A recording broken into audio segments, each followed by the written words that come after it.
بسم اللہ الرحمن الرحیم۔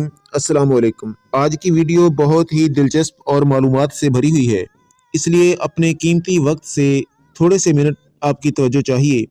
آج کی ویڈیو میں ہم اس وقت کے حالات بیان کریں گے جب رسول اللہ صلی اللہ علیہ وآلہ وسلم نے اعلان فریضہ رسالت کا کام شروع کیا۔ تو وہ کون سے اولین دشمن تھے جو آپ کے اس مشن کے مقابلے میں آئے اور ان کا کیا انجام ہوا؟ بات کچھ اس طرح سے ہے کہ غار حرا میں نازل ہونے والی پہلی وحی کے بعد اللہ تعالیٰ کے حکم کے مطابق رسول اللہ صلی اللہ علیہ وآلہ وسلم نے 3 سال تک خفیہ طور پر تبلیغ رسالت کا فریضہ انجام دیا۔ 3 سال کے بعد اللہ تعالیٰ نے آپ صلی اللہ علیہ وآلہ وسلم کو اعلان مشرکین مکہ کو توحید اور اسلام کا پیغام پہنچانے کا حکم دیا، اور یہ حکم سورہ حجر کی آیت نمبر 94 اور 95 میں یوں بیان ہوا ہے کہ آپ کو جس چیز کا حکم ملا ہے اس کا واشگاف اعلان کریں اور مشرکین کی پرواہ نہ کریں۔ آپ کے واسطے ان تمسخر کرنے والوں سے نپٹنے کے لیے یقیناً ہم کافی ہیں۔ یعنی یہ حکم اور وعدہ اللہ تعالیٰ فرما رہے تھے، اور اسی دوران سورہ شورا کی ایک اور آیت نازل ہوئی جس میں یہ طریقہ بتایا گیا کہ کام کہاں سے شروع ہوگا۔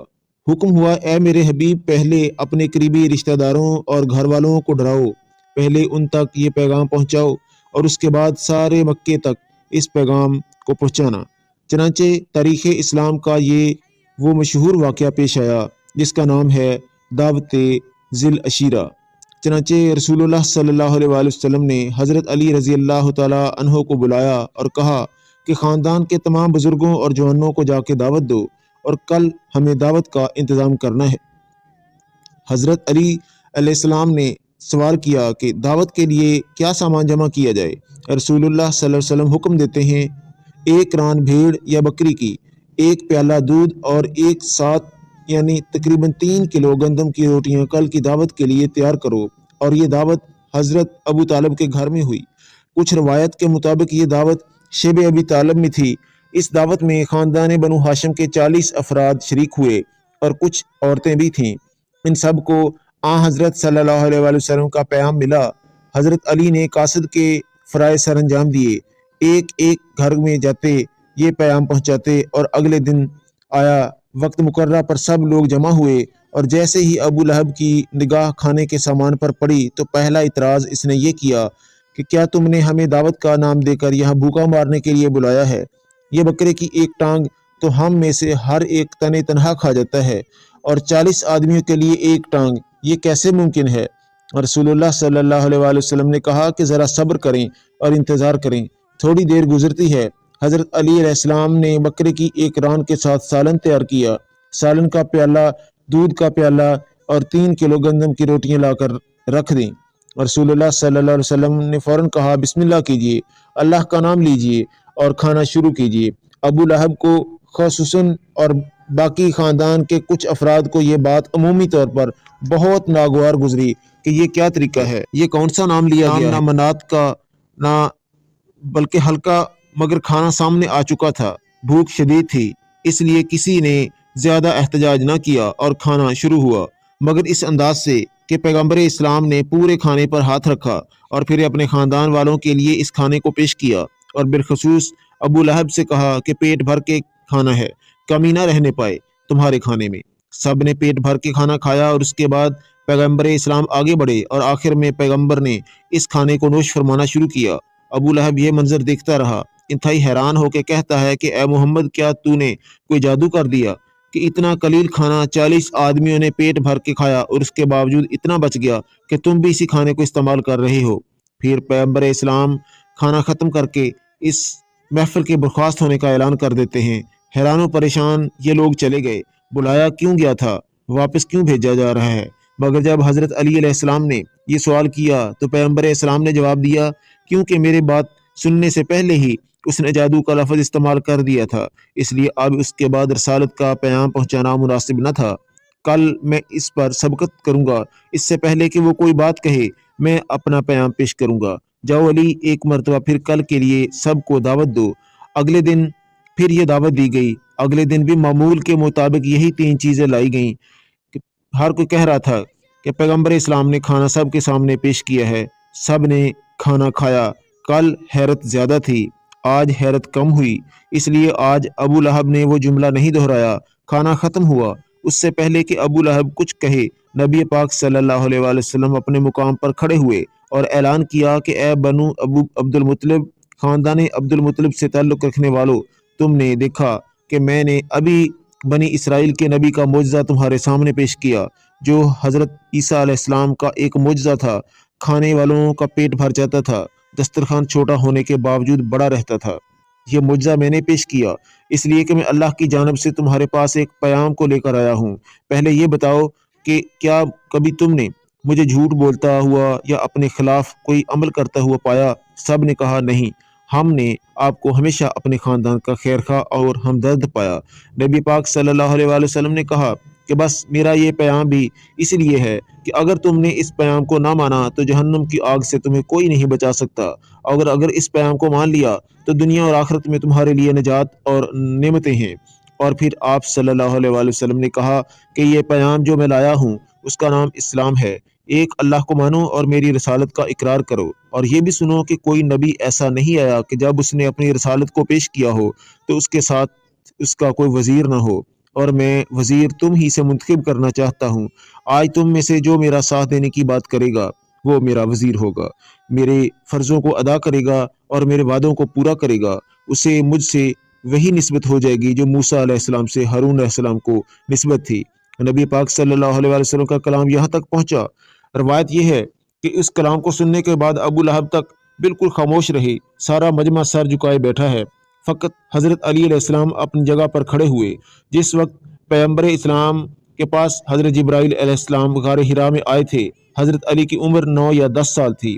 3 سال بعد دعوت ذی العشیرہ ہوئی، اس اعتبار سے حضرت علی کی عمر اس وقت 12 یا 13 سال کے قریب ہے۔ حضرت علی علیہ السلام کھڑے ہو کر وعدہ نصرت کرتے ہیں۔ پیغمبر اسلام نے یہ کہہ کر بٹھا دیا کہ اے علی، تمہارے بزرگ یہاں موجود ہیں، انتظار کرو، شاید ان میں سے کوئی میری مدد اور نصرت کا وعدہ کرے۔ روایت یہ ہے کہ سب خاموش رہے اور دوبارہ پیغمبر اسلام نے یہ جملے دہرائے۔ دوبارہ سوائے حضرت علی کے کوئی کھڑا نہ ہوا۔ تیسری مرتبہ بھی جب صرف علی کھڑے ہوئے تو پیغمبر اسلام نے حضرت علی کو آگے بلایا، پھر ہاتھ رکھا، پہلے تو وہی 3 جملے کہے، تم میرے وزیر بھی ہو، میرے وصی بھی، میرے جانشین بھی۔ اس کے بعد سینے سے ملایا اور حضرت علی کو حکم دیا۔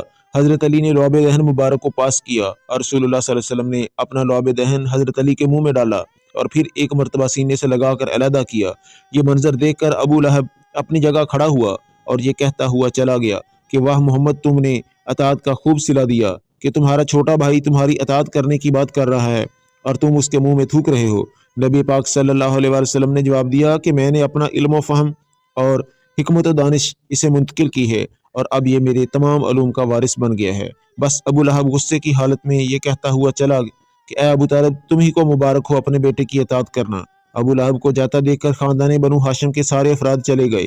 تاریخ یہ بتاتی ہے کہ اگلے دن ایک مرتبہ پھر پیغمبر اسلام صبح سویرے حضرت علی کو لے کر اپنے مکان سے باہر آتے ہیں، لیکن اب پیغمبر اسلام کا رخ خاندان بنو ہاشم کی جانب نہیں ہے، بلکہ پیغمبر اسلام سیدھے خانہ کعبہ کے قریب چلے اور خانہ کعبہ کے بالکل سامنے صفا پہاڑی ہے۔ پیغمبر اسلام اس پہاڑی پر آئے۔ بعض روایتوں میں یہ بھی ملتا ہے کہ کوہ ابو قبیس پہ آئے، لیکن زیادہ تر روایتوں میں صفا پہاڑی کا ذکر ہے۔ یہ دونوں پہاڑیاں بالکل آمنے سامنے ہیں۔ صفا پہاڑی پر کھڑے ہو کر چاروں طرف دیکھا اور بآواز بلند پکارا۔ یہ ایک کوڈ ورڈ تھا کہ جب کبھی کوئی انتہائی اہم پیغام دینا ہوتا، جب کبھی مکے والوں کی زندگی اور موت کا مسئلہ ہو، مثلا فرض کیجئے مکہ میں آگ لگ گئی یا مکہ کی جانب کوئی سیلاب آ رہا ہو یا کوئی دشمن حملہ کر رہا ہو، تو یہ طے پایا تھا کہ جسے یہ اطلاع ملے، ایسی اطلاع کو جس سے مکے والوں کی زندگی خطرے میں ہوں، تو وہ فوراً اس پہاڑی پر کھڑا ہو جائے اور واسباہ کہہ کے پکارے۔ ہر قبیلہ حاضر ہو جائے گا، جیسا کہ جب ابرہا نے مکہ پر حملہ کیا تھا تب بھی واسباہ کی آواز اس پہاڑی پر لگائی گئی تھی۔ پیغمبر اسلام نے واسباہ کا نعرہ بلند کیا اور یہ آواز دور دور تک پھیل گئی۔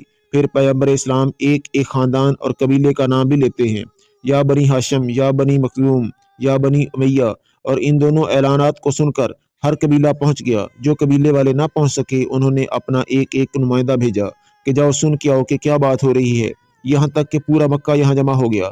ہر قبیلے کا کم از کم ایک فرد یہاں موجود تھا اور پیغمبر اسلام واسباہ کی آواز بلند کرنے کے بعد اطمینان کے ساتھ پہاڑی پر کھڑے ہوئے ہیں۔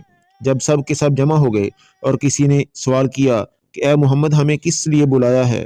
पैगंबर इस्लाम ने पहला सवाल ये किया कि ये बताओ, क्या तुम मेरे कलाम पे शक करते हो कि अगर मैं कोई बात कहूँ तो क्या तुम इसे मानोगे या उसे झूठा समझोगे? सारे कबीलों ने एक साथ कहा कि हमने आपको हमेशा सादों को अमीन पाया, हम आपकी किसी बात पर शक नहीं कर सकते कि ये गलत है। पैगंबर इस्लाम ने दूसरा सवाल किया कि ये सामने वाली पहाड़ी देखो, कोहे सफ़ा पे पैगंबर खड़े हैं और सामने दूसरी पहाड़ी कोहे अबू कुबैस है। पैगंबर ने कहा कि अगर मैं ये कहूँ कि इस पहाड़ी के पीछे दुश्मन का एक लश्कर जमा हो चुका जो तुम पर हमला करने वाला है, तो क्या मेरी बात मानोगे? सब ने कहा, बेशक हम आपकी बात मानेंगे, यकीन करेंगे। तीसरा सवाल पैगंबर इस्लाम ने यह किया कि आखिर ये बात क्यों मानोगे? इसलिए कि हमने आज तक आपकी ज़ुबान से कोई गलत बात नहीं सुनी। सब से एतराफ़ करवाने के बाद पैगंबर इस्लाम ने कहा कि सुनो, मैं तुम्हें ये इतला देने के लिए आया हूँ कि जिस रास्ते पर तुम जा रहे हो, इस रास्ते में तुम्हारी अंजाम तबाही है। तुमने एक खुदा यानी अल्लाह ताला को छोड़कर अपने सैकड़ों खुदा मान लिए हैं, जिसके नतीजे में जहन्नम और आखिरत का अजाब तुम्हारी इंतज़ार कर रहा है। एक अल्लाह का कलमा पढ़ो तो तुम नजात पा जाओगे। और फिर पैगंबर इस्लाम ने 3 वादे किए कि अगर तुम कलमा ला इलाहा इल्लल्लाह पढ़ लोगे तो सारे अरब के मालिक बन जाओगे और अजमी लोग तुम्हारे सामने जलील होंगे। ये कहने की ज़रूरत क्यों पेश आई? इसलिए कि अरब एक ऐसा इलाका था जिसके आधे हिस्से पर ईरान वालों का कब्ज़ा था और आधे हिस्से पर शाम वालों का कब्ज़ा था, और इतना यतीम सा इलाका था कि जब जिसका दिल चाहता यहाँ आके हमला करके चला जाता था। इब्राहा का हमला इसकी गवाही दे रहा है। इसके अलावा भी हबशा के बादशाह ने कई मरतबा हमले किए, यमन के बादशाहों ने कई मरतबा हमले किए। तो इस वक्त अरब के लोगों का सबसे बड़ा मसला यही था कि ये जो बड़ी बड़ी ताकतें हैं जो जब दिल करता है आके हम पर हमला कर देती हैं, कौन हमें इनसे बचाने वाला है? तो पैगंबर अस्सलाम ने 3 वादे किए, वो ये कि पूरे अरब के तुम मालिक बन जाओगे, अजम के लोग जलील होकर रह जाएंगे, और इन सब से बढ़ कर के तुम ईमान ले आए तो जो कुछ जन्नत में है वो सब तुम्हारा होगा, मगर ला इलाहा इल्लल्लाह का कलमा पढ़ो और फलाह और नजात पाओ।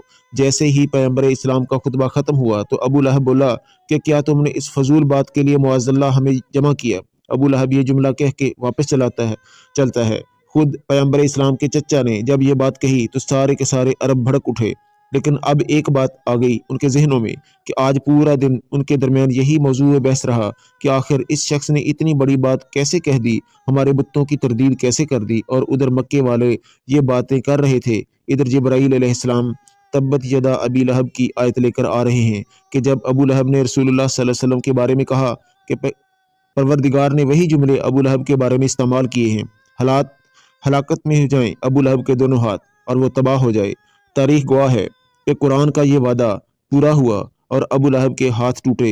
बहरहाल सारे मक्के के अंदर एक सी दौड़ गई हैरत की कि हर घर के ये तज़किरा हो रहा था कि आज इसने इतनी हिम्मत कैसे कर ली, हमारे सारे खुदाओं का इनकार कर दिया। और इस ऐलान के फ़ौरन बाद अब पैगंबर इस्लाम सल्लल्लाहु अलैहि वसल्लम ने अपना तरीका ये बना लिया कि अपनी नमाजें खाना काबा में अदा करते। आम मुसलमानों को इजाज़त नहीं थी, मगर खुद पैगंबर इस्लाम का ये तरीका है कि पैगंबर अब अपनी नमाजें खाना काबा में अदा करते हैं। अब वो जो रुकावट थी, जो हुक्म खुदा था कि छुप के तबलीग करो, और रुकावट ख़त्म हो गई।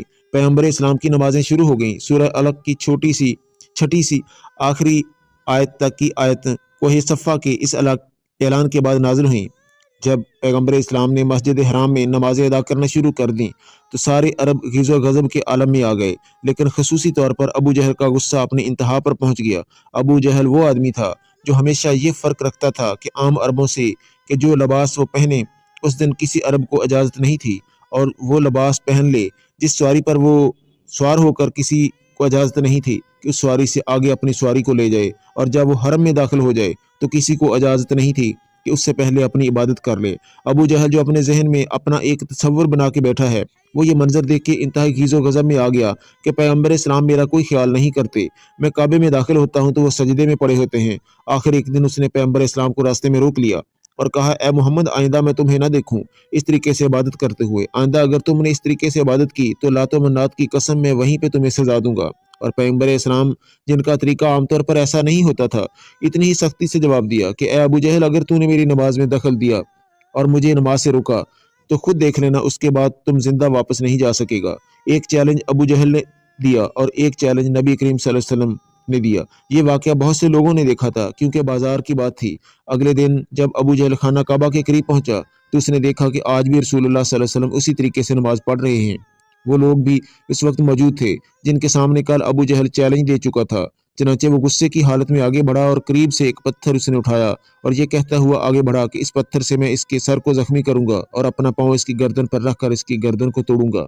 तकब्बर और गुरूर की हालत में आगे बढ़ रहा है। और सूरह अलग की 19वीं आयत में कुरान अबू जहल को चैलेंज कर रहा है, अबू जहल क्या तुझे नहीं पता कि अल्लाह तेरी हालत को देख रहा है? खबरदार अगर तू अपनी इस हरकत से बाज ना आया तो हम तुझे बालों की मदद से पकड़ के खींचेंगे और आतिश जहन्नुम में डालेंगे। चनाचे तारीख बताती है कि अबू जहल आगे बढ़ रहा है, मगर जैसे ही पैगंबर इस्लाम के करीब पहुंचा, लोगों ने ये मंजर देखा कि उसने पत्थर फेंकने के लिए अपना हाथ उठाया और ये पत्थर उसकी गर्दन से चिपक के रह गया और उसका हाथ नीचे नहीं आ पा रहा था और इंतहाई भयानक चीख उसके मुंह से निकली और वो वापस मुड़ा। बाज़ रवायतों में है कि जैसे ही वो वापस मुड़ा ये पत्थर उसकी गर्दन से ज़मीन पर गिर पड़ा। और बाज़ रवायतों में है कि अबू जहल इस हालत में कि हाथ पत्थर से और पत्थर गर्दन से चिपका हुआ पैगंबर इस्लाम से इल्तिजा करता है कि या मोहम्मद मुझे बचाओ। पैगंबर इस्लाम ने इशारा किया तो पत्थर ज़मीन पर गिरा और अबू जहल पीठ फेर के भागा। और अब जो वहाँ से वापस आया तो इसके साथियों और मक्का के सरदारों ने कहा कि अबू जहल गए तो थे इतने जाहो जलाल के साथ, वापस क्यों आ गए? कहा खुदा की कसम जैसे ही करीब पहुंचा तो मैंने देखा कि मेरे और उसके दरमियान बहुत बड़ी खंदक है जो आग से भरी हुई है और इस आग के किनारे मैंने कुछ परिंदों को देखा जिनके बड़े बड़े पर थे और इंतहाई खौफनाक उनके पंजे थे।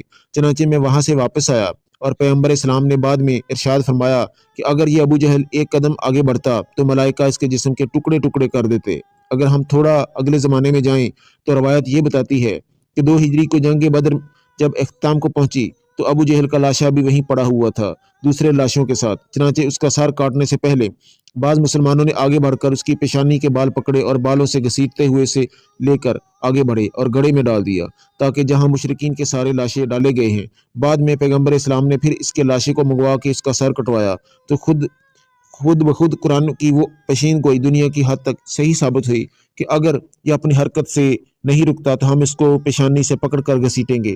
ये तो खुद मुसलमानों को भी बाद में पता चला कि मुशरिकीन की इतनी लाशों में से एक ही तो लाश हमने पेशानी से पकड़ कर घसीटी है और वो अबू जहल है जिसके लिए कुरान ने ये हुक्म दिया था। और फिर जहन्नुम के बारे में कुरान की अगली आयत कि हम इस तरह से इसको लेकर जहन्नुम में डालेंगे, तो वो रवायत ये बताती है कि अबू जहल सबसे पहला दुश्मन बन के आया, यानी पैगंबर इस्लाम सल्लल्लाहु अलैहि वसल्लम पर पहला हमला अबू जहल ने किया नमाज की वजह से। जिस वक्त पैगंबर इस्लाम की नमाजें शुरू हुई और उसके फ़ौरन बाद जब दूसरा शख्स पैगंबर इस्लाम के मुखालफत पर मैदान में उतरा वो वलीद इब्न मुगीरा था। वलीद इब्न मुगीरा वो शख्स था जिसके बारे में कुरान कहता है कि उनका माल बहुत ज़्यादा है, उसके बेटे कसरत से थे। इस वक्त के अरब के माहौल में ये 2 बातें सबसे ज़्यादा अहम थीं कि जिसके पास माल भी ज़्यादा हो और उसके बेटे भी ज़्यादा हों, उससे ज़्यादा मगरूर और मुतकब्बिर आदमी कौन होगा।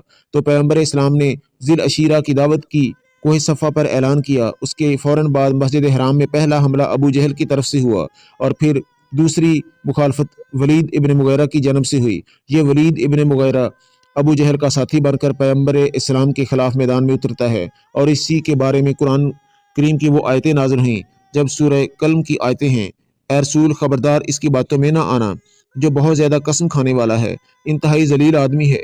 उसके बाद कुरान ने ये तो हर एक के ऐब की तलाश में लगा रहता है, चुगलखोरी उसकी आदत है, न खुद नेकी के रास्ते पर चलता है न दूसरों को चलने देता है और अपनी हद से तजावज़ करने वाला है, गुनाहगार है।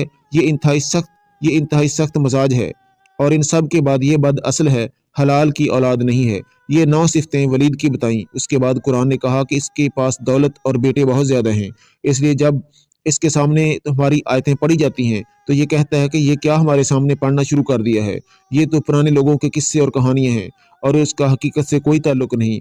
अब कुरान एक ऐलान कर रहा है कि हम अनकरीब इसकी इसी ऊंची और लंबी नाक पर ज़रब लगाएंगे जिसको बचाने के लिए ये कहता था कि हम एक यतीम की बात मानकर अपनी नाक कैसे नीची करें।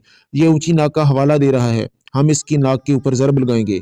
तो रवायत में मिलता है कि ये वो आदमी है कि जंग बदर में हिस्सा लेने गया था और वहाँ से भाग के आया था, मगर भागते भागते एक मुसलमान की तलवार ने इसकी नाक को काट दिया था। इस मुसलमान को भी पता ना था कि वो किस पर हमला कर रहा है, मगर इसकी वही नाक कट गई। इसके बारे में एक बड़ी दिलचस्प बात भी मिलती है तारीख में वलीद इब्न मुगीरा के बारे में। जब पैगंबर इस्लाम ने इन आयतों को हर जगह तलावत करना शुरू कर दिया तो सारे मक्के के अंदर ये बातें फैल गईं। अब काफिर तक वलीद इब्न मुगीरा को पसंद नहीं करते थे और कुरान की आयतें भी आ गईं जिसमें उसके एक एक ऐब को बयान किया गया था। अब उसके 9 ऐब कुरान ने बयान किए हैं। 8 ایسی چیزیں ہیں جو ہر مکے والے کو پتہ تھیں، مگر 9ویں چیز قرآن نے ایک نئی بتائی۔ وہ 9ویں چیز کیا تھی انشاءاللہ کل کی ویڈیو میں آپ کے سامنے پیش کی جائے گی۔